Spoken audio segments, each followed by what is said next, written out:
Производителите на праски на големо го фрлаат родот на буниште незадоволни од ниската откупна цена на праската, како и од игноранскиот однос на власта. Таму за прасеви кај ги има, тогаш се појавуваат.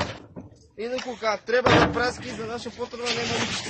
Најактуелна периодов е продажбата на праските која речиси да ја нема на пазарите, или пак ако ја има, таа е по смешна цена. Инаку ова не е прв случај земјоделците да го фрлаат родот на ѓубриште. Производителите на праски неодамна протестираа со истурање на родот во знак на револт, и тоа поради незаинтересираност од Министерството за земјоделство. Дел од земјоделците реагираа дека премиерот го смете Љупчо Николовски, но сепак со метлата велат само и замачка очи на јавноста, бидејќи новиот министер Трајан Димковски бил само копија на неговиот предходник. Во меѓувреме снимките се доказ дека земјоделците од ден во ден се повеќе тонат во долгови и се во загуба. На социјалните мрежи се појавија и фотографии од еден маркет каде праските се продаваат за 65 денари за килограм. Зошто земјоделците ги фрлаат праските по улица? Зарем не се задоволни со цена од 65 денари? Во еден македонски супермаркет праските се носат од Грција, а нашите одат по реки и ливади бидејќи се 1 денар килограм. Стои во постот на социјалните мрежи. Инаку праските минатиот месец во Росоман се продаваа по смешна цена од 40 денари за 10 килограми, односно за една гајба.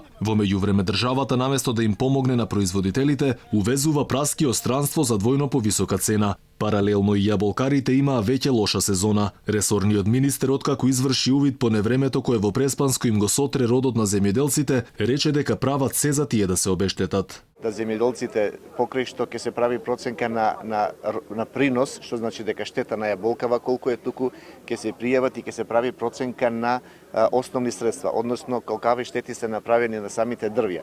И додека земјоделците не ја губат надежта за нивниот род, надлежните остваруваат партиски средби во градовите и водат политика. Инаку освен со јаболката и праските, земјоделците мака мачат со речиси сите видови на овошје и зеленчук. Тие реагираа дека наместо да се подобрува, сликата во овој сектор драстично се влошува.